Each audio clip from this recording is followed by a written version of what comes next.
Welcome back to the channel, everyone.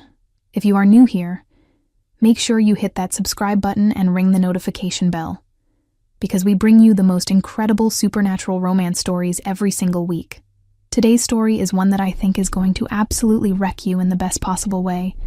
So settle in, get comfortable, and let's begin. There is a moment in every person's life when the world reveals that it has been lying to them. Not through a grand announcement or a dramatic unveiling, but through something small and impossible and quiet.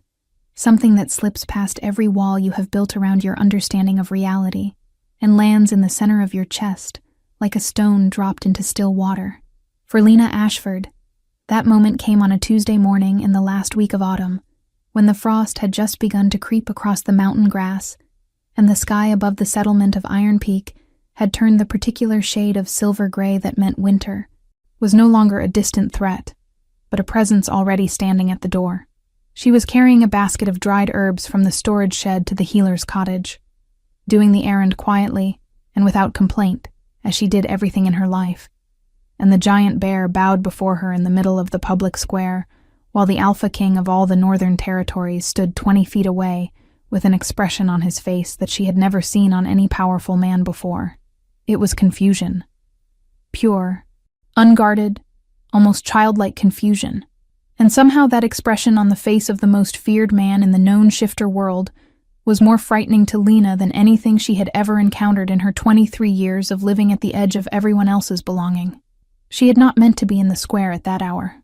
The healer, old Marta Brennan with her gnarled hands and her perpetual smell of pine resin and something sweeter underneath, had asked her to fetch the dried winter bloom before the delegation arrived, specifically because she did not want Lena underfoot when the Alpha King rode in with his retinue. It was not said cruelly. Old Marta was perhaps the least cruel person in Iron Peak, which was not the same thing as saying she was kind, only that her indifference to Lena carried no malice in it, just the particular blindness of someone who had long ago categorized the girl as background detail. "Fetch the herbs and stay near the cottage," she had said, and Lena had understood perfectly well what was not being said beneath those words. Do not make yourself visible. Do not remind anyone that you exist. Do not give the important people any reason to notice you and find you wanting. Lena was very good at that. She had been practicing it for her entire life. She had been 4 years old when the Ashford pack found her on the mountain road, sitting in the mud beside the wreckage of a cart whose driver had long since fled or died. She had no memory of before. No name, no family, no clan markings, no scent of a pack on her skin. The Ashfords, a modest bear-shifter clan of perhaps 60 souls, had taken her in because Elder Ashford's wife, Doris, had a heart too large for the protocols of their kind, and because a human child alone on a mountain road in the first frost was a death sentence, and because nobody at the time had thought clearly enough about what it meant to bring a non-shifter into a shifter community in the long term. By the time they thought clearly about it, Lena was 8 and knew every face in the settlement by name and could bake the kind of flatbread that made Elder Ashford sigh with contentment, and Doris would have faced down the entire council rather than send her away. So she stayed, and she grew, and she learned, slowly and with increasing clarity, exactly what she was in this world. She was human in a community of shifters. She was without a beast, without a shift, without the golden warmth of a pack bond, threading through her chest the way she watched it thread through everyone around her. She could not hear the subharmonic communication that shifted communities used.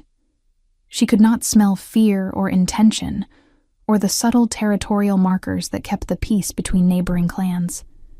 She healed at human speeds, which in a community of people who could close a gash overnight meant that her minor injuries became objects of concern and commentary, small constant reminders that she operated by different and lesser rules.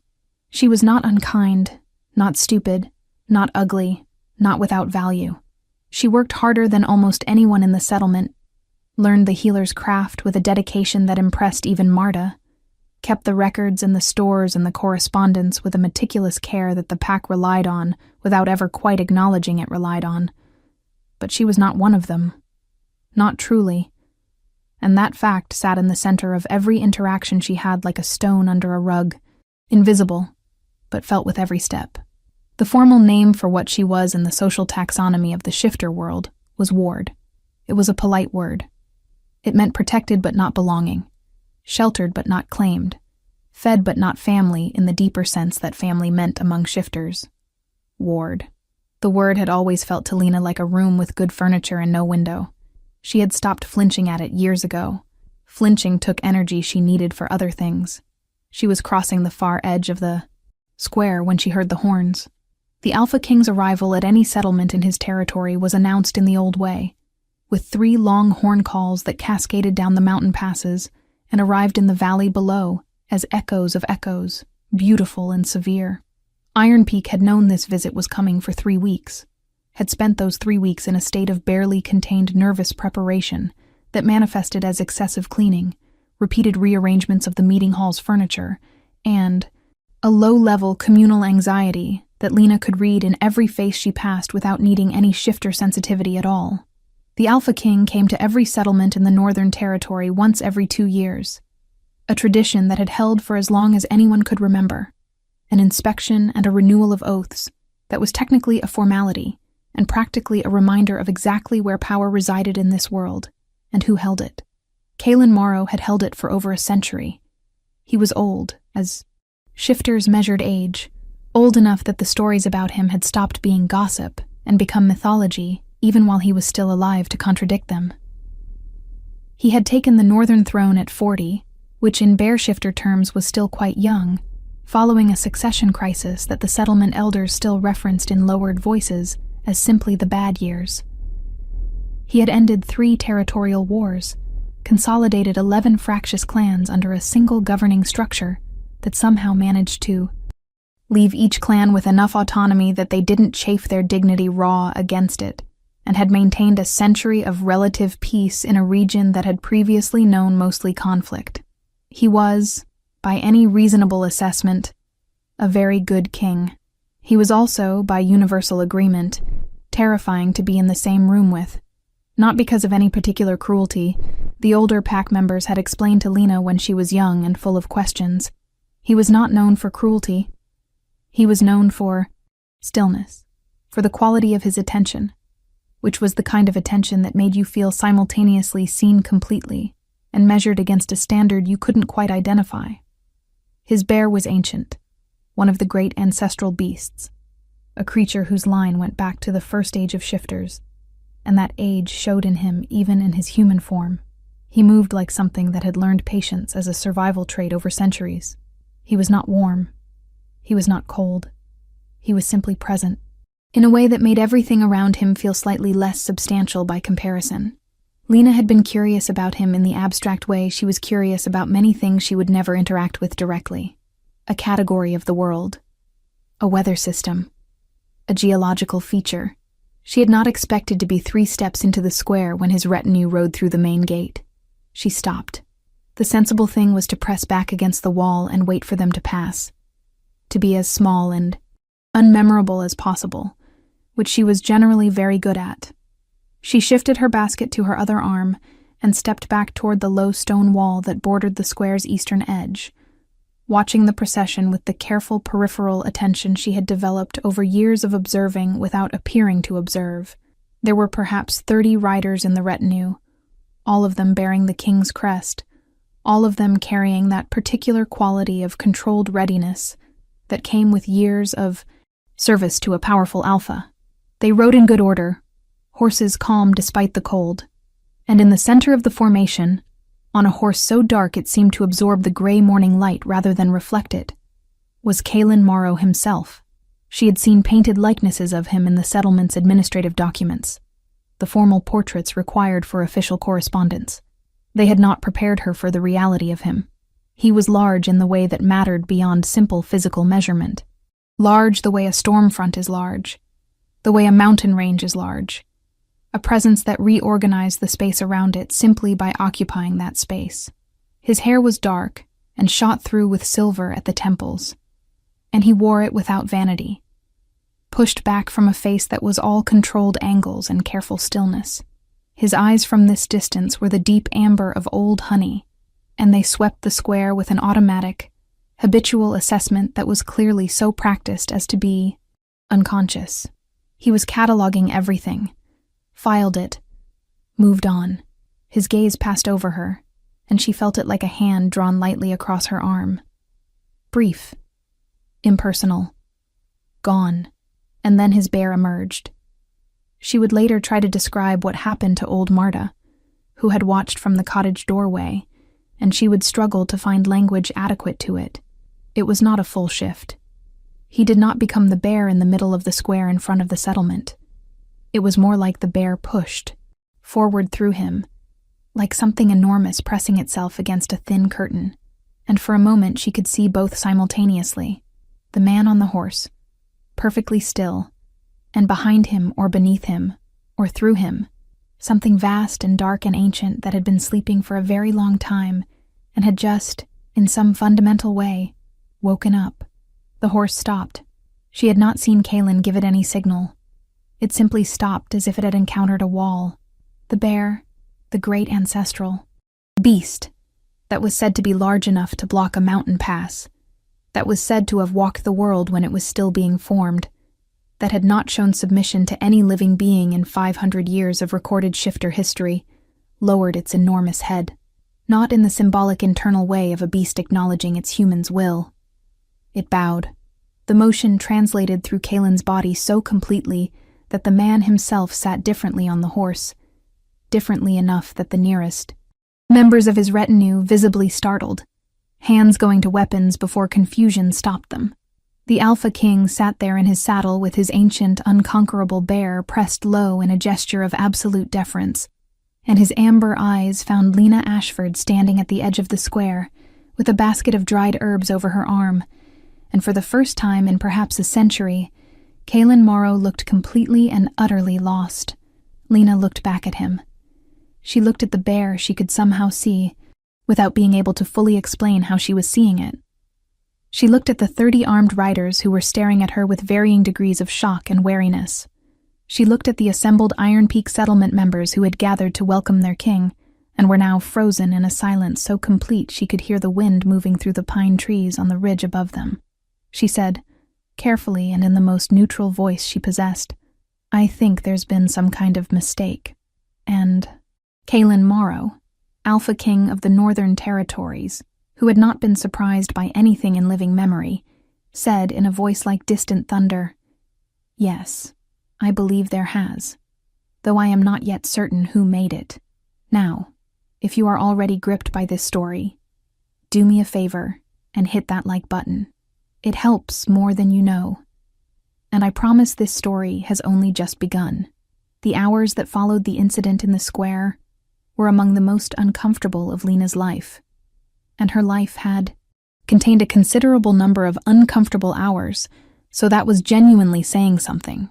Elder Ashford, a broad-shouldered man in his 60s named Gerald, who had the perpetual expression of someone doing complex arithmetic in his head, had materialized at her side within 40 seconds of the incident, taken her firmly by the elbow, and guided her toward the meeting hall with the speed and intent of someone removing a piece of furniture that had been placed incorrectly before an important guest arrived. He had not been unkind about it. He had also not spoken to her directly until they were inside, and the door was closed, at which point he had stood very still for a long moment and then said, "What did you do?" "I was carrying herbs," Lena said. "What did you do to the king's bear?" "Nothing," she said, because it was true. "I was standing there. I was trying not to be noticed. The bear, it just..." She stopped. "I don't know what it did. I don't know why." Gerald looked at her, with an expression that was equal parts frustration and something she recognized after a moment as fear. Not fear of her exactly. Fear of what her involvement might mean for the settlement, for the careful balance of position and deference, and managed expectation that kept Iron Peak in reasonable standing with the crown. She had, without intending to, or understanding how, introduced an unpredictable variable into a system that ran on predictability, and Gerald was a man who understood with his whole body how dangerous, unpredictable variables could be when kings were involved. "Stay here," he said, Do not speak to anyone. Do not go near the king or any of his people. I will try to manage this." She sat in the meeting hall for 2 hours. She could hear the settlement outside continuing its welcome protocols, the formal greetings, the ceremonial exchange of gifts, the tour of the new grain stores that had been built since the last inspection. She could hear it all and be part of none of it, which was familiar enough that she settled into it without too much distress. She reorganized the dried herbs in her basket. She straightened the stack of papers on the meeting hall's long table that had been prepared for the administrative review portion of the visit. She noticed that the 3rd page of the timber right summary had a transposition error, and corrected it with the pen that was sitting in the inkwell, because leaving a numerical error in a document to be reviewed by the Alpha King seemed like exactly the kind of small, preventable problem that could compound into a larger one. She was staring at the window and the gray sky beyond it, and trying not to think too hard about the bear, when the door opened and Kalen Morrow walked in. He was alone. Or rather, he was without visible escort. There were almost certainly people stationed outside the door. He was still in his riding clothes, and he moved through the door and into the room with the quiet, deliberate intention of a man who had decided on a course of action and was proceeding with it. And he looked at her across the length of the meeting table with those amber eyes, and for a moment neither of them spoke. She stood, instinct and habit. You stood when authority entered a room. He looked at the chair she had just vacated and said, "Sit down." She sat. He did not. He moved to the end of the table and stood there, and she had the curious sensation that he was keeping the length of the table between them not out of any social protocol, but out of some kind of deliberate restraint, as though proximity was a variable he was managing carefully. "Your name," he said. "Lena. Lena Ashford. You are Gerald Ashford's ward." "Yes." "You are human." "Yes." He was quiet for a moment. His amber eyes moved over her face with that cataloging quality she had noticed before, but it was different now. Less automatic, more intent. She had the peculiar feeling of being read, the way you read text you cannot quite make out, leaning closer, trying different angles of light. "My bear," he said, and then stopped. The stopping was interesting. She got the impression that he had been about to say something direct and had, at the last moment, decided that directness on this subject felt somehow dangerous. He tried again. "What my bear did in the square, I need you to understand that this has not happened before. I understood that from the faces of your riders," she said, and then caught herself because she was not in the habit of making observations like that to powerful people. She was in the habit of saying as little as possible and letting powerful people project whatever narrative they preferred. "I'm sorry. I only meant that they seemed surprised." Something crossed his face that might, on a less controlled face, have been the beginning of amusement. It came and went so quickly she might have imagined it. They were surprised. "I was surprised. I am not accustomed to being surprised." He looked at the table for a moment, and she had the strange impression that he was having a conversation with something inside himself, consulting a voice that was not his own, and yet was entirely his. "My bear has been with me for over a century. In that time it has never voluntarily acknowledged another being as anything other than lesser or equal to itself. What it did in the square was not a recognition of equality." "What was it?" she asked, because she genuinely needed to understand, and the usual rules of staying small and unasking seemed insufficient for the situation she was currently in. He looked at her again, and this time the amber gaze had a quality she couldn't name, something that sat between discomfort and a very old, very deep longing, the look of a person who has been thirsty for so long they have half forgotten what not being thirsty feels like, and who has just caught the smell of water. "I don't know," he said. "That is what I intend to find out. The investigation, for that was what it became, began that evening and unfolded over the 3 days of the Alpha King's scheduled visit to Iron Peak, in a way that kept Lena in a permanent state of low-level tension. She had no framework for processing. She had spent her life being largely invisible in Iron Peak. Now she was the object of constant, careful attention from the most powerful man in the Northern Territories, and the attention was not hostile, which somehow made it harder to manage than hostility would have. been. She knew how to manage hostility. She had no training at all in managing being genuinely interesting to someone who could have anything they decided to want. Kaylin asked questions. Not all of them to her directly. Many of them to Gerald, to Marta, to the other elders of the settlement. And the answers came back to Lena through the settlement's gossip network with the speed and accuracy of an institution that had been honing that particular skill for generations. He wanted to know how long she had been in the settlement. He wanted to know where she had been found, and under what circumstances. He wanted to know whether she had ever shown any unusual abilities, any sensitivity to shifters or shifting, any reaction to the pack bond. He wanted to know if anyone in the settlement had any information about her origins. The answers, as far as Lena could tell, were the same answers she had been given all her life. Found on the mountain road. No identifiable origin. No unusual abilities. Human in all observable respects. She had believed all of this completely for 23 years. She believed most of it still. And yet something had happened in the square that had no explanation inside the framework of those answers. And she lay awake on the first night of the king's visit, with the familiar beams of her small room's ceiling above her, and tried to build a version of the world that could contain both the answers she knew and the thing she had seen. The thing she had seen. She kept returning to it. The bear pressing through the man. The bow that was not a bow but a recognition. Something more ancient than behavior or protocol. Something that happened in the same register as heartbeats and the growth of bone. She did not have a name for what it had made her feel. It had not been fear. Not exactly. It had been more like the feeling of hearing a piece of music that you have never heard before, and yet which you know somehow, which lives in some part of your body that learned it before your conscious mind existed. Recognition without memory. Resonance without cause. She was in the healer's cottage the second morning, grinding dried witch root into the fine powder Marta used for inflammation, when Kaylin appeared in the doorway. Marta, to her credit, did not faint. She did go very still in the way that small prey animals go still when a large predator enters their field of awareness. And then she straightened her spine with visible effort and said, "Your Majesty," in the tone of a woman reminding herself of her dignity. "I'd like a few minutes with your assistant," he said, which was such a polite way of stating something that was clearly not a request that Marta simply nodded and found reasons to be on the other side of the cottage wall. He sat on the low stool that patients usually occupied and looked at the cluttered work table between them with an expression she was starting to recognize. The internal consultation. The being spoken to by something that did not use words. He was, she realized, even more unusual up close than she had understood from a distance. The silver in his dark hair caught the cottage's firelight and threw it back differently than ordinary silver should.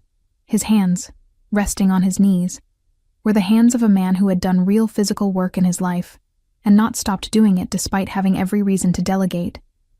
And there was something about the quality of his stillness that was not the stillness of rest, but the stillness of something that has been moving for a very long time and has learned to move so efficiently that the movement itself becomes invisible. "I'd like to try something," he said, "and I want your permission before I do." She looked at him. "What kind of something?" "I want to let my bear come forward. Not a shift, just forward, the way it happened in the square, but deliberately this time, so we can both observe what occurs." He paused. "My bear is insistent. It has been insistent since yesterday morning in a way it has not been in decades, and I want to understand why. Does it usually need to be insistent to get your attention?" The almost amusement crossed his face again, more visible this time. "No. Usually it functions as my instinct, my second awareness. We are integrated. What I want and what it wants are generally the same. Yesterday, in the square, it acted without consulting me. That has not happened in over 80 years. What happened 80 years ago?" He was quiet for a moment. A threat to the territory. Something old and wrong that needed to be removed. "My bear acted faster than my judgment could." He looked at her. "You are not a threat to the territory. I'm glad you've ruled that out." This time the amusement reached his eyes. It changed his face in a way she was not prepared for, cracked open the careful stillness, and showed something behind it that was, surprisingly, quite warm. She filed that observation in the part of her mind that collected things she was not sure what to do with and kept herself neutral. "So," she said, "you want to bring the bear forward. What do I do?" "Nothing.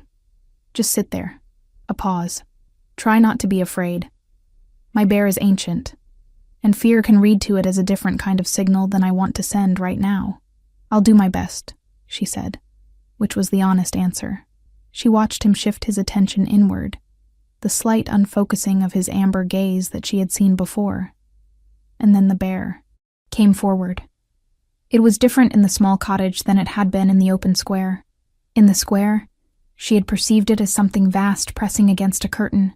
Here, in the close warm space with firelight and the smell of herbs and the low ceiling above them, it was like watching light change in a room when the sun moves. Everything the same, and yet completely altered. He was still sitting on the stool. He still looked like Kalen Morrow, Alpha King, controlled and precise and present.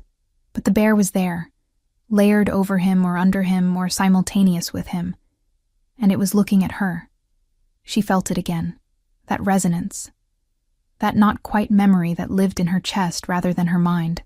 Something in her responded to the bear's presence the way a tuning fork responds to its frequency, a soundless, physical, involuntary vibration that she could feel from her sternum to the tips of her fingers.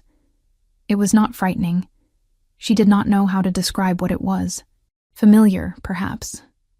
Necessary. In some way she did not yet understand. Like breathing was necessary. Not because you had decided it was, but because your body had already committed to the arrangement. The bear's enormous head lowered. Again. The same gesture as in the square. But here it was more intimate, and more impossible, and more real. And she could see on Kalen's face that he felt it happening, and that it did not embarrass him this time. He looked instead more puzzled than ever, and underneath the puzzlement was something she could not name. A raw and careful quality, like someone touching a wound that is unexpectedly beginning to heal. "It knows you," he said, and his voice was different with the bear forward, lower and rougher, resonant in frequencies she could feel rather than hear. "It knows you in a way I don't have language for. It keeps using the word anchor, but that word isn't mine. That word is coming from it, from something older than my vocabulary." She stared at him. "Anchor. Does that mean something to you?" "No," she said, and then, because honesty with this man felt strangely easier than she had expected it to, "But it doesn't not mean something either. I don't know how to explain that. I think," he said slowly, like a man building a sentence the way you build something structural, placing each component with care, "that I need to speak with my archive keeper." The archive keeper was a woman named Voss, who traveled with the retinue and was, as far as Lena could tell, the single most frightening person in the entire delegation, despite being 65 years old and slightly under 5 feet tall. She had the bearing of someone who had spent decades being underestimated by people who subsequently regretted it. And she looked at Lena when they were introduced with the focused intensity of someone reading a text that they had been searching for a very long time. "Say your name," Voss said immediately. "Lena Ashford." "Not that name." "Your original name. The one before." "I don't have one. I was found when I was 4. I don't remember anything from before." Voss looked at her for a long moment, and then looked at Kalen. Where was she found? The mountain road above Iron Peak, in late autumn, in the frost. Voss muttered something under her breath that was too low for Lena to catch, and turned to the large case of documents she traveled with. And for the next 2 hours, while Kalen sat at the far end of the small room with that inward quality of attention he was apparently capable of maintaining indefinitely, Voss tore through documents and records and cross-references with the focused violence of a woman who had been waiting for a specific puzzle piece to appear, and was now absolutely certain she had finally found it. She found what she was looking for, as the afternoon light was turning golden and beginning to lean toward dark. She spread 3 documents on the table. Old documents, old enough that their edges had the particular brown fragility of paper that had been preserved past the point. Paper was meant to exist, and she looked at Lena with an expression that was equal parts triumph and something quieter and more sorrowful. The look of someone confirming a loss that they had hoped might have been otherwise. "The Somniari," she said. "Do you know that word?" Lena shook her head. "No, you wouldn't. They were erased very thoroughly." Voss sat down heavily and looked at the documents rather than at either of them. The Somniari were a bloodline of human women. They appeared in the records first about 800 years ago, though they were certainly older than that. Their role in shifter society was specific and was considered, in the old understanding, sacred. The great ancestral beasts, the oldest shifter lineages, are not simply animals sharing a body with a human consciousness. They are separate beings, entities with their own ancient awareness, their own needs and pains and cycles. Over centuries of carrying that second consciousness, even the strongest host could begin to drift. The beast's age would begin to press against the human's coherence, and without something to anchor the beast separately, to give it a point of external orientation that was not the host's own mind, the integration would begin to fail. She paused. The Somniari were that anchor. Human women with a particular quality of blood and spirit that the ancient beasts could orient to, could recognize as external and stable and safe. Each great beast had a corresponding Somniari line, a specific bloodline, maintained across generations, that would produce a woman whose resonance matched the beast's. The firelight was very quiet in the room. Lena was aware of Kaylin on the other side of the table with a precision she had no previous experience of. A physical awareness that was not quite like anything she had felt before, as though her body had already processed the meaning of what Voss was saying, and had begun rearranging itself accordingly, finding his location in the room with the accuracy of a compass finding north. "What happened to them?" she asked. Voss's expression was the expression of someone delivering news that has been bad for a very long time. The noble houses happened to them.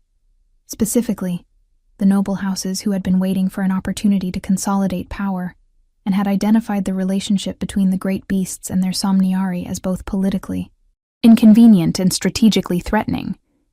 If the great beasts had an external anchor, they were to some degree dependent on their Somniari. Dependent meant vulnerable. Vulnerable meant that someone who controlled the Somniari, or who removed them, could destabilize the great beasts and the powerful shifter lines they represented. She touched the edge of one of the old documents, with something close to reverence. They called it the purification. The noble coalition framed it as a correction of an unhealthy dependency, an argument that the great beasts should be self-sufficient, that the reliance on human women was a contamination of the ancient blood. Over approximately 30 years, roughly 4 centuries ago, every known Somniari lineage was eliminated. Some fled, or appeared to have fled, but no Somniari has appeared in the records since then. She looked at Lena. Until now. The silence in the room was the particular silence of information too large to immediately process. The silence of a world being reordered around a new fact. Lena sat with it and felt the pieces assembling themselves against her will, because she had not asked for any of this, and her entire understanding of who and what she was had just been turned inside out, and she was not entirely sure she was breathing normally. She had not been abandoned on a mountain road. Or she had been. But the abandonment was not random, not careless. Someone had put her there. Someone had been running, and she had been what they were carrying, and whatever they had been running from had caught them. She had a family she would never know, and a history she had never been told, and a purpose she had never been prepared for. And across the table from her, the man who was at the center of all of it was looking at her with that amber gaze and the weight of a century in it.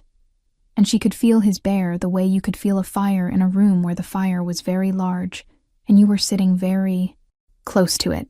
She could refuse, Kaylin said. Voss looked at him. She could. This is not a command or an expectation. He was speaking to Lena now, directly, without the slight formal distance he had used in the meeting hall. What I have just learned changes what I understand about my own situation, and I will be honest with you about that situation because you deserve honesty and not strategy. My bear has been losing coherence. slowly over the past few decades, slowly enough that I attributed it to age and did not investigate as I should have. There are days when keeping the integration stable requires more effort than it should, when the beast's awareness and my own feel less like one entity and more like two entities sharing a body against their will. I had begun to consider the possibility that I would eventually need to... He stopped, started again. There are stories, in the very old records, of great beasts whose integration failed completely, of the consequences of that failure. His jaw set. You owe me nothing. You owe my bear nothing. Whatever your bloodline means, it does not obligate you to apply it to my problem. I will not pretend the need does not exist, because I believe you have a right to know the truth of the situation you have been dropped into, but I will not use that need as leverage. She looked at him for a long time. She thought about Gerald's hand on her elbow, steering her away. She thought about old Marta and her careful blindness. She thought about 23 years of being background detail, of being the ward, of fetching herbs and correcting transposition errors, and trying very hard to be useful enough to justify the space she occupied. She thought about the bear's bow in the square, and the resonance in her chest, and the word anchor, and how it had felt both completely foreign and completely correct in the way that the most important truths often did, the ones that had always been true, and were only now being articulated. You said your bear was losing coherence, she said. What does that feel like? For you? He was quiet for a moment, and she understood that she was asking him to be vulnerable in a way that the century had probably given him very little practice with. Like standing in water that keeps getting slightly deeper, he said at last, slowly enough that you can ignore it on most days, but it is never not there. She nodded. She did not say anything else immediately, because what she was considering was large, and she gave it the respect of actual consideration rather than impulse. Then she said, I want to understand what the anchor relationship would actually involve, practically. What it requires, what it costs, what the shape of it is. I want all of that information before I decide anything. That is completely reasonable, he said, and she thought she could hear relief in it, though he kept it very contained. Relief that she was not refusing outright, or perhaps relief at being dealt with honestly by someone who was not performing anything in either direction. Then, let's keep talking, she said, and reached for the oldest of the 3 documents on the table, the one with the softest edges and the most careful handwriting, and began to read. And if you are feeling the pull of this story the way I think you are, this is a perfect moment to drop a comment telling me what you think of Lena so far. I want to know if you saw this revelation coming or if it took you completely by surprise. Over the following days, Lena learned. She learned from Voss's documents, from the careful, cramped writing of archivists who had been recording the impossible with the persistent specificity of people determined to make the impossible comprehensible. She learned that the Somniari relationship was not a bond in the way that the mating bond between shifters operated, not a biological override or an instinctive compulsion that would bypass her own will and preferences and replace them with something imposed from outside. It was more like resonance than possession, more like tuning than transformation. The great beast needed an external point of orientation, a consciousness that was present and stable, and whose particular quality of awareness matched the frequencies of the beast's own. In the old practice, the Somniari woman did not give anything up of herself. She simply was herself, with intention, in proximity to the beast. And the beast drew stability from that presence.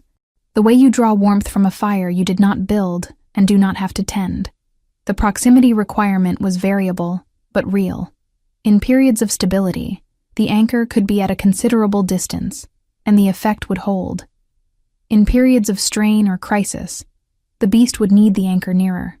The relationship had historically been lifelong, built slowly, strengthened over time. The Somniari woman lived within the great beast's territory, had access to the great beast's resources and protections, was considered under the direct aegis of the ruling line, which in historical terms had meant considerable status and security. It had not historically been a romantic arrangement. Voss was careful to note, though in some recorded cases it had developed in that direction over time.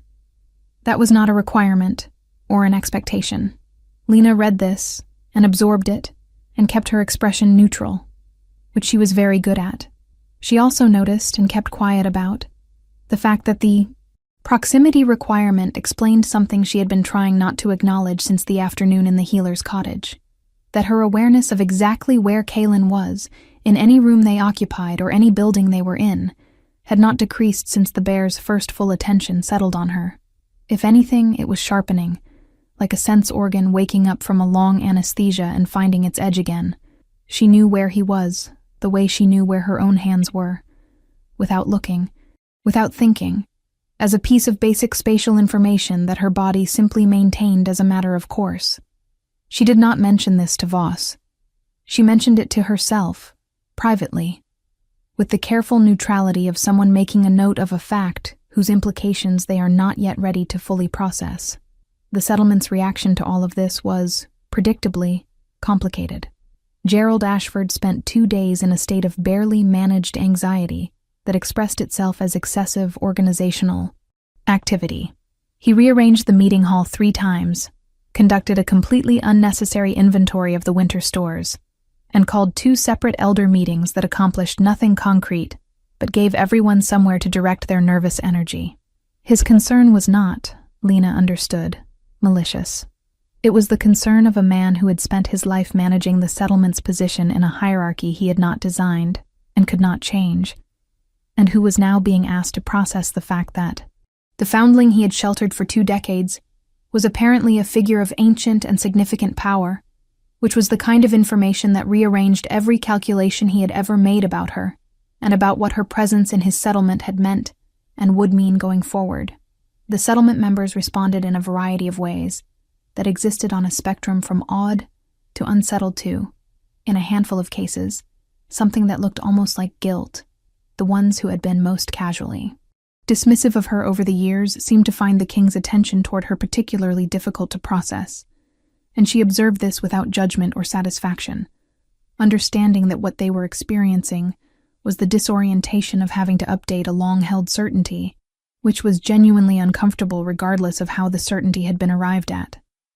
Marta, to Lena's considerable relief and gratitude, simply looked at her over the work table on the second morning and said, "Well, I always knew there was something particular about you.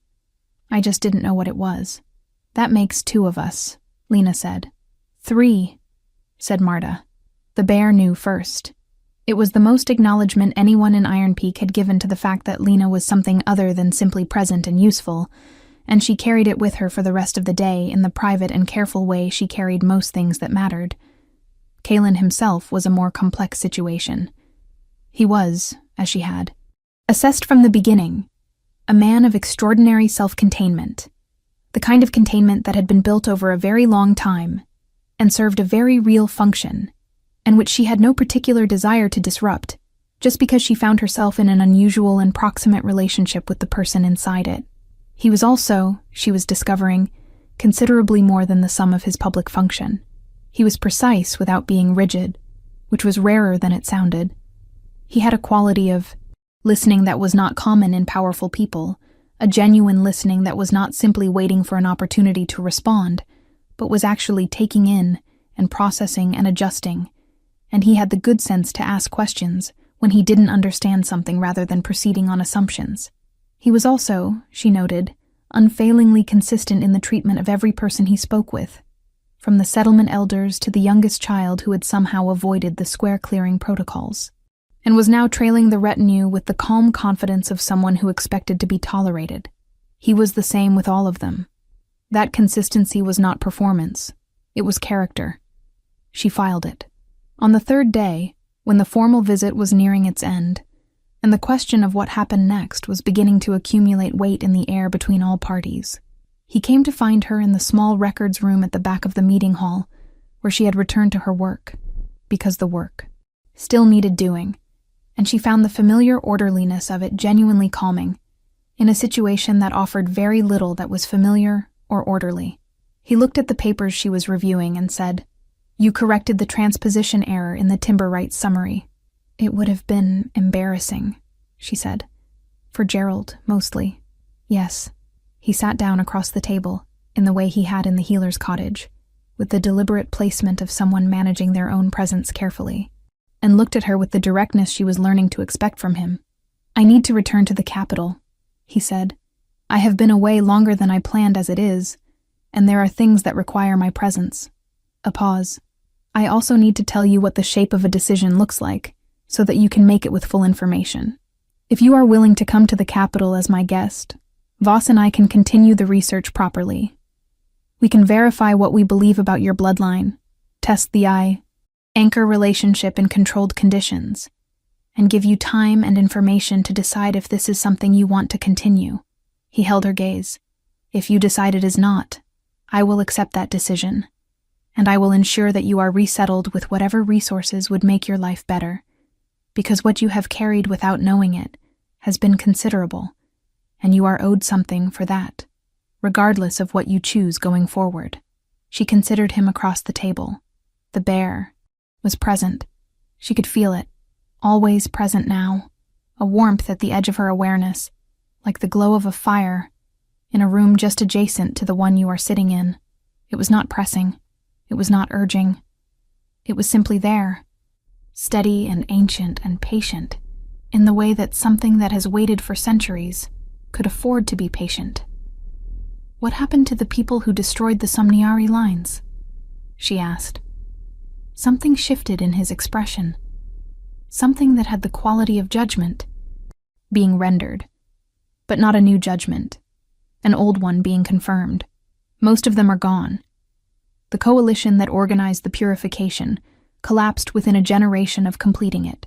Some of what I inherited when I took the throne was the long consequence of that collapse. He paused. There are houses that still hold some of the philosophy, the argument that the great beasts should be self-sufficient. That dependency is weakness. They are a minority. They are not without influence. She understood what he was not saying, that bringing her to the capital, making her presence and her bloodline known to the court, would not be without political risk, for her and potentially for him, or at least for his management of the relationships between the crown and the families who had built their position on a version of history that her existence contradicted. But you would do it anyway, she said. I believe that restoring what was taken is more important than the political cost of the restoration, he said. I also believe that if I were not willing to take that position, I would not deserve the throne I am sitting on. She looked at him for a long moment. She thought about the word anchor. She thought about the resonance and the tuning fork and the fire in the adjacent room. She thought about 23 years of being a background detail in other people's stories, and the particular quality of discovering that you had, without knowing it, been a main character in a story, much older and larger than the one you had been living. I'll come to the capital, she said, as your guest, to learn. I'm not deciding anything else yet. That is all I am asking, he said. And then, after a moment, in a voice that was quieter and more unguarded than anything she had heard from him yet, thank you. Now, I need you to comment below and tell me, did you feel that shift between them? Because this is exactly what I love about these stories. Nobody is forcing anything. Nobody is rushing. And that, my friends, is everything. Stay right with us because we are barely halfway through. And this story is about to get considerably more complicated. The capital city of the Northern Territories was called Ashenvale, and it had been built over 400 years against the face of a mountain that was itself so large it had its own weather systems, its own internal ecosystem, its own patterns of cloud and wind that were distinct from the valley below. The city grew upward as much as outward, carved into stone and grown over with the particular gray-green lichen that only appeared in places of very old shifter occupation, living evidence of the centuries of accumulated presence. It was, Lena thought on her first morning looking out the window of the guest quarters she had been given, the most spectacular thing she had ever seen, and she had been looking at mountains her entire life. This was different. This was what a mountain looked like when it had been in conversation, with the people living against it for long enough that both parties had changed. Her quarters were in the east wing of the keep, which Voss explained was traditionally assigned to people in positions of unique status. Neither courtiers nor servants, neither officially part of the household nor housed externally. She had a sitting room and a study and a bedroom with a window that looked out over the city and the valley below, and the rooms were well furnished without being ostentatious, which she appreciated. She had the sense they had been thought about, that someone, probably Voss, had considered what she might need and had arranged for it without either underproviding or making the provision into a performance of generosity. The court, she quickly understood, was watching her. Not all of it, and not all of it with the same quality of attention. But she had been raised in a community where social dynamics were as legible as weather patterns to anyone who bothered to learn to read them. And the court of Ashenvale was a larger and more complex version of that same fundamental structure. There were people who watched her with open curiosity. There were people who watched her with the carefully neutral assessment of individuals deciding which category she belonged in, and therefore how to interact with her.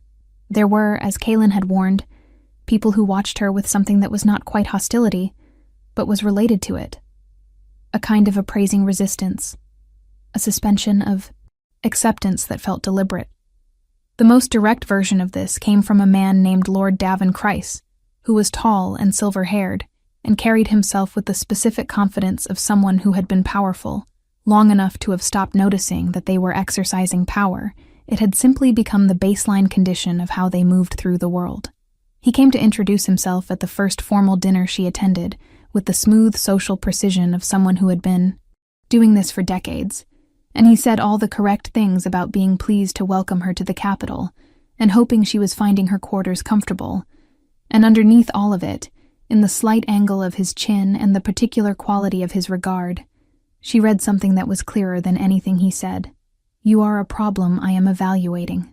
She smiled at him and said the correct things back and noted him with the care she gave to things that required careful noting.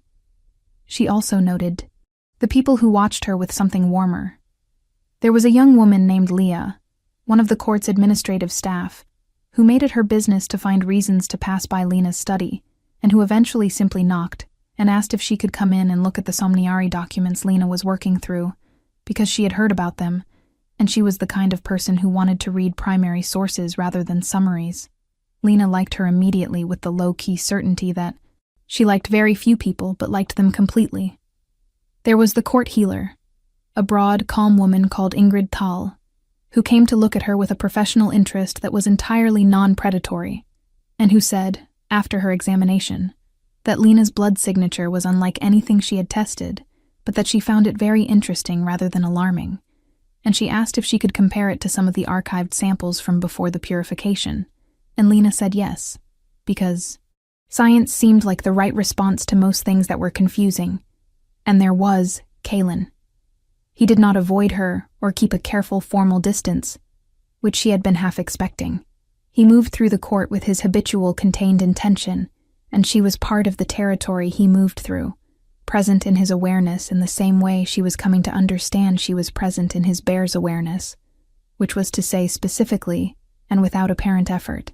He checked in with her in the manner of someone who meant it rather than performed it, asking direct questions about what she was learning, and what she needed, and how she was finding the adjustment, and listening to the answers with that genuine quality she kept noticing. He did not ask her to have formed any opinions about anything yet. He did not pressure the timeline. She was beginning to understand, very good at holding something with care, without gripping it. The research expanded as the weeks passed, and the early winter settled over Ashenvale in layers of cold and silence, and the particular enclosed quality of mountain weather. Voss produced more documents and then more still, a remarkable archive of pre-purification material that she had apparently been assembling across several decades, motivated partly by scholarly rigor, and partly, Lena came to suspect, by something more personal.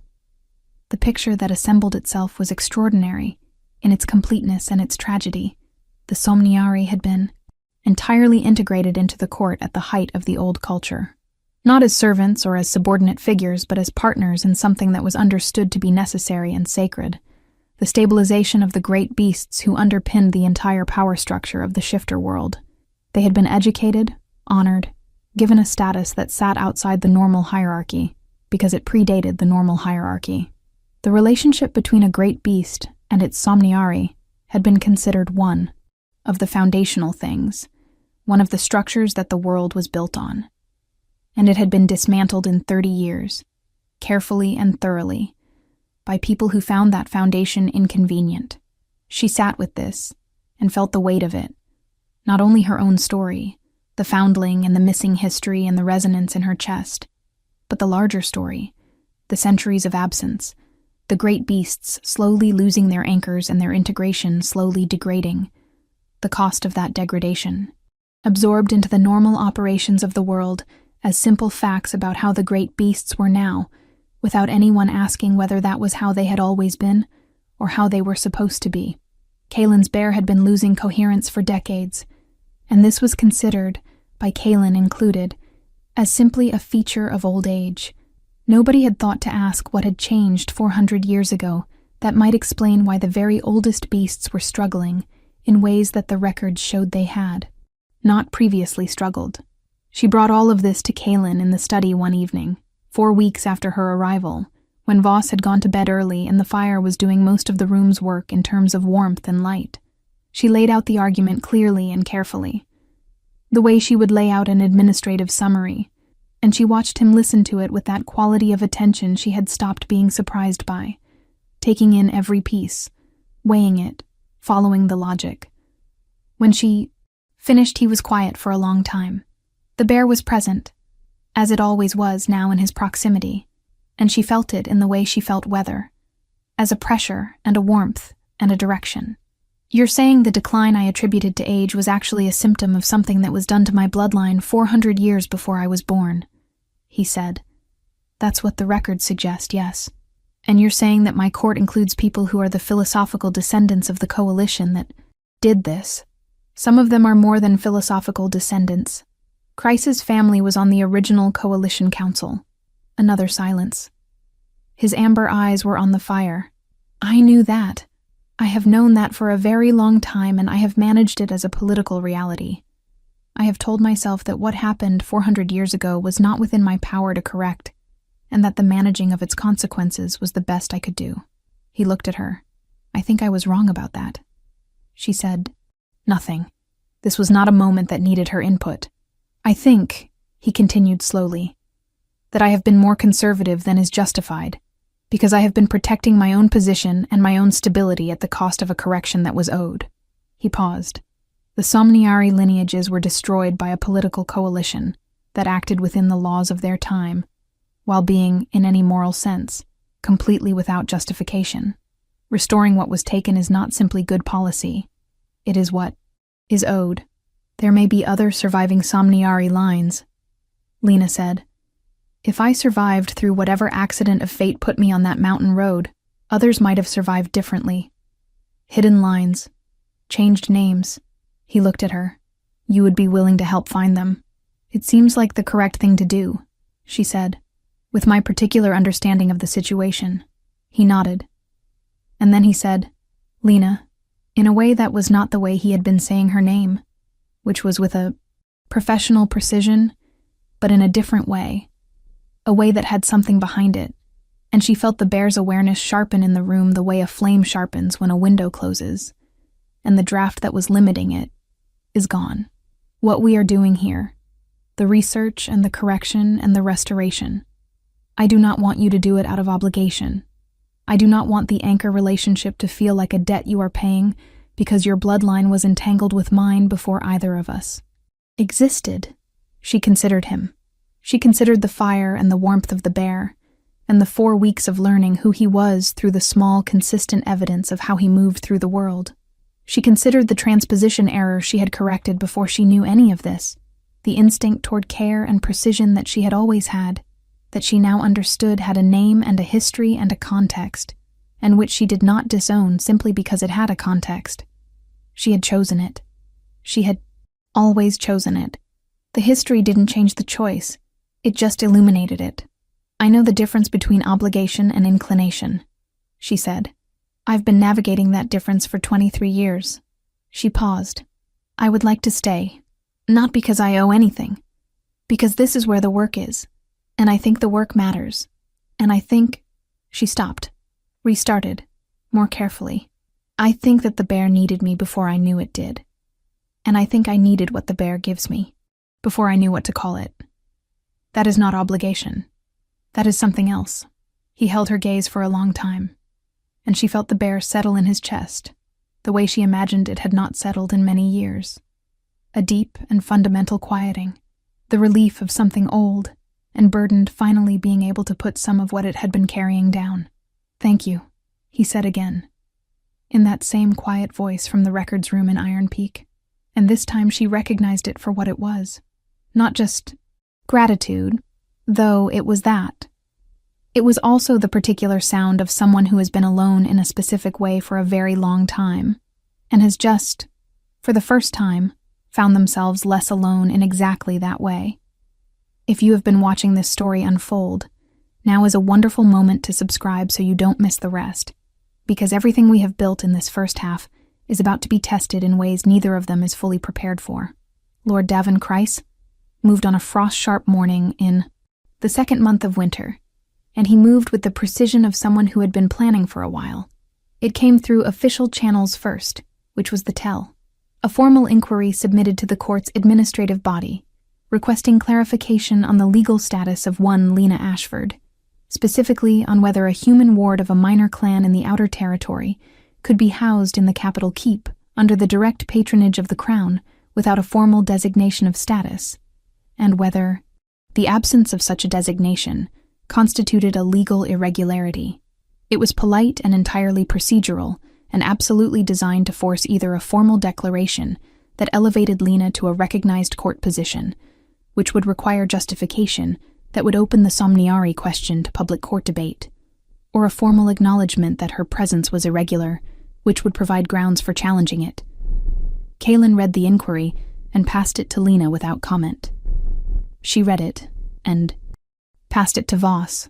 Voss read it and said, with the particular satisfaction of someone who has been waiting for an opponent to commit to a move, "Good. Now we know where we stand." Lena understood then what had been built over the previous weeks. Not just her own education and the research and the growing clarity of the anchor relationship, but the documentation, the systematic and meticulous assembly of historical evidence into a coherent legal and historical argument. Voss had been doing this for years before Lena arrived, and Lena's presence had given it a human center, a living piece of evidence around which the rest could cohere. The response to Chryse's inquiry was filed 3 days later, and it was Lena who wrote the first draft. She was good at administrative documents.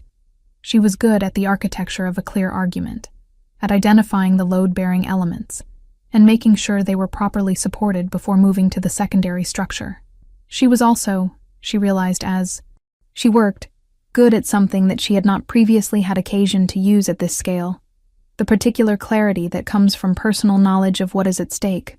She was not writing about abstract history or policy. She was writing about herself, and about Kaelin, and about a 400-year absence that had been treated as inevitable, and was not inevitable, and was not acceptable, and was going to be corrected.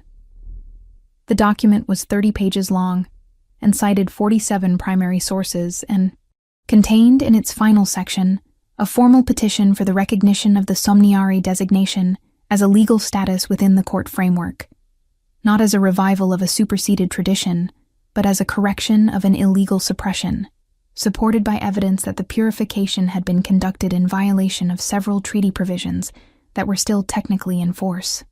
Kaelin read it and looked at her and said, "You found treaty violations. The original coalition was in too much of a hurry. They didn't think the treaties would last long enough to matter. They lasted 400 years. People underestimate the durability of written agreements." He looked at her, and the almost amusement had deepened into something more complete, something that was closer to genuine delight, the expression of a person discovering that the world contains something better than they had allowed themselves to expect. He signed the document and sent it to the court's administrative body.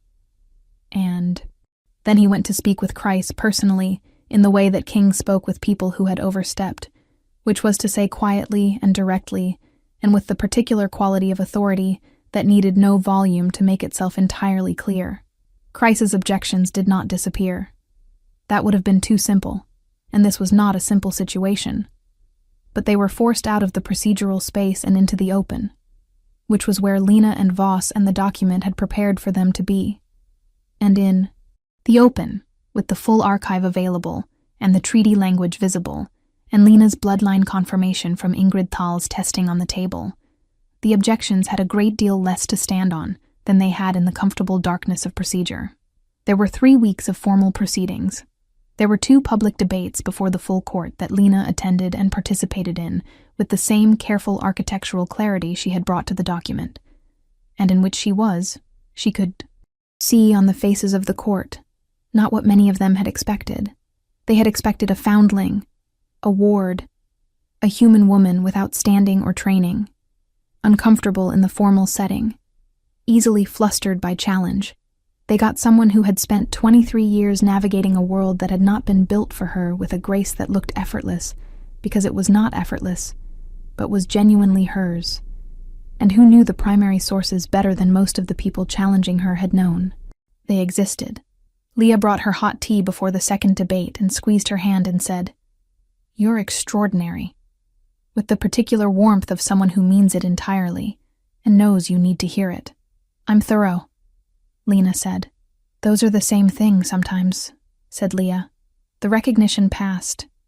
Not unanimously, and not without conditions, and not without a record of dissent that would require ongoing management, but it passed. The Somniari designation was legally recognized. The historical suppression formally acknowledged as a violation, and Lena Ashford, ward of Iron Peak, was given a formal status within the Court of Ashenvale that sat outside the existing hierarchy in the way the old documents described, acknowledged as necessary and specific and irreplaceable, in a way that had not been formally stated by any court in 400 years. She sat in the East Wing study afterward and looked at the official documentation with the same careful attention she had given to Kreis's original inquiry, reading the language, checking the structure, making sure the load-bearing elements were properly supported. They were. Voss had reviewed every line. It was solid. She was still reading it when Kaelin came in, and he sat across from her in the chair that had become his chair over the weeks of evening work sessions. And he looked at her with the amber gaze and the bare present, and warm at the edges of everything. And she looked back at him with the awareness of him that she had stopped trying to describe and had simply accepted as a feature of her world, this specific knowledge of exactly where he was and how he was, the way you knew the position of the sun without looking directly at it. "How are you?" he asked. "Tired," she said honestly, "and very awake. Both at the same time. That is the feeling of having done something that needed to be done," he said. "I have had it before, but not often. And not recently." She looked at the document again and then looked at him. "How is the bear?" He paused. The internal consultation happened, but it was briefer than it had been in Iron Peak. More fluid, more like conversation, and less like translation between 2 languages that only partially overlapped. "Better than it has been in years," he said. "The coherence it's better. Notably." A pause. "It is also quite certain about what it wants, which is to say, what I want, which is something I have not had to manage quite so clearly before." "What does it want?" she asked, though she knew. The resonance in her chest knew. The compass needle awareness knew. She asked because she believed in being direct about things that mattered, because she had been indirect about too many things for too long, and it had cost her, and because this was the kind of moment that should have its words said clearly and not left to be read between lines. He held her gaze. "You," he said, with the simplicity of something that had been true for long enough to have shed all its ornamentation, all the protective complexity that new truths wore while they were finding their footing, not as an anchor, not as a function, or a role, or a necessity. You, the person who corrects transposition errors before important meetings, because she cannot bear small, preventable problems to compound into larger ones. The person who writes 30-page documents that dismantle 400-year injustices, and then asks if the load-bearing elements are properly supported. The person who looked at my bear and was not afraid and asked what it needed. He paused. I have been alive for a long time. I have been alone in ways I did not recognize as loneliness, because I had nothing to compare them to. I am not making you responsible for that. I am not asking you to fix it. I am simply telling you that it is true, because you asked, and you deserve the honest answer. She was quiet for a moment, with the fire and the document, and the winter pressing against the windows and the bear warm and steady in the edges of her awareness. She thought about what she had said to him in the study weeks ago, that she had needed what the bear gave her before she knew what to call it. She thought about how she had woken up every morning in the East Wing with the knowledge of exactly where he was already present before she opened her eyes, and how she had stopped pretending that this was simply a function of the anchor relationship and not also something that she had, in her most private self, begun to want. I know what it is, she said. What I feel. I have known for a while.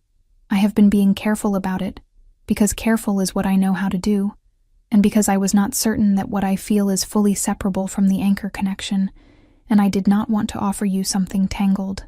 And now, he said, now I think they are braided, not tangled, she said. The anchor and the rest of it. I think they are the same root growing two ways, and I think trying to separate them would damage both. She looked at him steadily. I choose this. You, the work, the court and the documents and the corrections and the long evenings with Voss arguing about treaty language. I choose it because I want it, not because I owe it. Is that clear? Completely, he said, and the word was very quiet. The quietness of something profoundly moved holding itself together with old practice. He reached across the study table, slowly, the deliberate slowness of someone who has thought carefully about each movement, and his hand covered hers on the document, warm and large and very steady. The bear pulsed through the contact, not pressing or overwhelming, simply present, a warmth that was old and deep, and finally settled. She turned her hand and held his. They sat like that in the firelight and the winter quiet, and it was not dramatic, and it was not a grand gesture, and it was, she thought, exactly right. Do not go anywhere, because what comes next is going to show you how the world actually changes, and it is more beautiful than you might expect. The spring following was, in every record that was kept of that year, called the Year of Return. Not because of any single dramatic event, though there were several of those as well, but because of the accumulation of things coming back that had been gone. The somniary recognition, the formal acknowledgement of the historical suppression, the beginning of the search for other surviving bloodlines that Lena led with a focused, systematic attention that Voss supported with every resource at her disposal. They found 2 other lineages in the first year, one hidden in the southern reaches under a changed name, one preserved in a monastic community that had known exactly what it was harboring and had been waiting for someone to come looking. The women they found were different from each other and from Lena in almost every way, except the one way that mattered. And their great beasts, when they were introduced to their anchors, responded with the same recognition that Kalen's had, the same deep settling, the same relief of something burdened finally being allowed to put its weight down. The court shifted. Not all at once, and not without resistance, because courts did not shift all at once, and the resistance was both real and, she understood, in some part legitimate, the friction of an institution being asked to change a structural understanding that had served it for 400 years. She managed the resistance with the same architectural care she brought to documents, identifying the load-bearing objections and addressing those specifically, not trying to argue away everything simultaneously, but choosing where to apply effort with the precision of someone who understood that thoroughness mattered more than speed. Kreis remained unconvinced, and she did not try to convince him. Some positions were about belief, and some were about interest, and his was about interest. And the proper response to interest-based opposition was not persuasion, but the patient erosion of the conditions that made the interest viable. She worked on those conditions steadily, and without drama, and watched them erode, and said nothing about it. Leah was given a formal research position in the archive, and spent most of her time working alongside Voss, with a diligence and enthusiasm that made both women, who were not easily enthusiastic, visibly pleased. The young woman who had trailed the retinue in Iron Peak appeared at the capital the following summer in the company of her parents, who had followed the proceedings with the sharp interest of people who had always known their daughter was unusual and had been waiting to find out how. And she turned out to have a very interesting relationship with the secondary line of the Great Bear that ran through one of Kaylin's senior advisors, which led to its own months of research and its own quiet corrections. Gerald Ashford came to the capital in midsummer with the nervous energy of a man who had been carrying guilt he didn't know how to set down, and he sat across from Lena in the same East Wing study and said, "I should have done more for you. I always knew there was something specific about you, and I managed it as a complication rather than a gift. I am sorry." She looked at him and thought about what she had said to Kaylin about obligation and inclination. She thought about Doris Ashford, who had faced down a counsel for a 4-year-old in the mud. She thought about the particular complexity of being cared for imperfectly by people who were doing their best within limitations they had not chosen. "You kept me alive, and you gave me a trade, and you never made me feel like a burden even when I must have been one," she said. "What you didn't do, I don't think you knew how to do. That is different from unwillingness." He blinked hard. "Doris would have liked you," he said. "The version of you now, I mean. She always liked you, but she would have liked this version especially." "Tell me about her," Lena said. And he did, for 2 hours. And it was the most she had learned about the woman who had decided, 4 years in, that she would face down a counsel before she would send a child away, and it was one of the better 2 hours she could remember. The formal bonding ceremony between Lena and Kaylin was held in early autumn, in the great hall of the keep with the mountain visible through the high windows, and the court assembled around them with all its complexity and its contradictions and its ongoing processes of adjustment. It was not the shifter mating ceremony, which had its own protocols and its own particular significance. It was something they had designed together with Voss's help, drawing from the old records of how the Somniari and their great beasts had been formally acknowledged in the time before the purification, updated and made their own, a ceremony that recognized both what was ancient and what was new and understood that these were not in opposition. He looked at her across the space of the ceremony, and she looked back at him, and the bear was present, warm and deep and settled as it had been through all the months of work and change, and she felt the resonance in her chest that she had stopped trying to explain and had simply accepted as the truest thing she knew about herself, that she was here, that she had chosen this, that the choosing was hers completely, and she did not regret a single part of the path that had brought her to it. "I spent 23 years being a background detail," she said, not as part of any formal speech, but simply as a fact she wanted witnessed, because the ceremony was partly about witnessing and she wanted this specific thing witnessed. "I am not that anymore. I am not certain what I am instead, precisely, but I know that it is something I have chosen and something I intend to keep choosing." She paused. "That is all I have to say." There was a sound in the hall that was not applause, but was something adjacent to it. The sound of a group of people who have been watching something unfold over time and have arrived at the moment where what was unfolding resolves. Not into simplicity, because nothing real resolved into simplicity, but into a clarity that felt earned. Kaylin looked at her, and the almost amusement was fully amusement now, warm and complete. The expression of a man who has found, very late, in a very long life, that the world still has the capacity to surprise him with something better than he expected. "Nor am I," he said, finally, "and if you have been with us all the way to this moment, you deserve to know how the world looked 2 years later." Epilogue. 2 years after the formal bonding ceremony, the Northern Territories held its first open assembly since before the purification, a gathering of all the great beast lines and their anchors, current and newly discovered and still being found, with representation from every major clan and most of the minor ones. It was held in the valley below Ashenvale, in late summer, when the mountain wildflowers were at their peak, and the sky had the particular depth of blue that came before autumn. and it was both more formal and less formal than anyone had anticipated. Formal because it mattered and was being witnessed.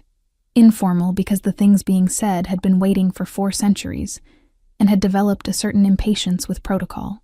Voss delivered a formal historical presentation that reduced 3 members of the assembly to tears, which she accepted with the composure of someone who had been expecting exactly that response. Ingrid Thal presented the results of 5 years of accumulated blood research that was going to fundamentally revise the academic understanding of the great beast integration, and she was visibly and uncontainably pleased about this, in a way that her usual composure had no chance against. Leah had organized the records archive into a publicly accessible collection that was already being used by researchers across 3 territories, and she sat at one of the long tables with a stack of correspondence from people who had found something in the archive that had changed their understanding of their own family history. Reading each letter with the careful attention of someone who understood that each one represented a specific person, finding their way back to something they hadn't known was missing. Gerald Ashford sat at one of the outer tables with his pipe and watched the assembly with the expression of a man who was still doing the arithmetic, but was beginning to find it adding up in a way that felt, finally, like a comfortable sum. Lena moved through the assembly in the way she had learned to move through the court over 2 years of practice.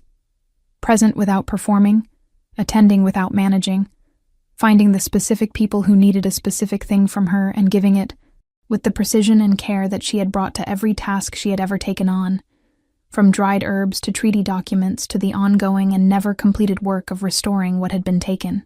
She moved with the awareness of Kaelin at the center of everything, not as a constraint or a direction, but as a fixed point, the anchor's anchor, the stable reference by which she oriented herself in the complex and necessary world she had chosen. He found her at the edge of the assembly in the early afternoon, where she had stepped briefly away to look at the valley and the mountain and the blue depth of the summer sky, and he came to stand beside her with the quality of presence she had been recognizing for 2 years now, and never got tired of recognizing. "How is the bear?" she asked. He considered it. The consultation was easy now, fluid. 2 awarenesses so thoroughly integrated that asking him about the bear was like asking someone how their left hand was. Not a separate entity, but a part of the whole, present and functioning and well. Whole, he said, and the word was simple and carried everything. For the first time in as long as it can remember. Whole. She leaned her shoulder against his and looked at the valley. "Good," she said. The assembly continued below them, full of the sound of people doing the long and necessary work of correcting what was wrong and building what should have been. And the mountain was there as it had always been. And the bear was settled in. Its ancient chest, and the resonance in Lena's own chest was steady and warm, and entirely, finally, hers. And that, my friends, is where we leave them. Not at the end of anything, because this is a world that keeps going and keeps asking things of the people in it, but at the beginning of something that was earned and chosen and real.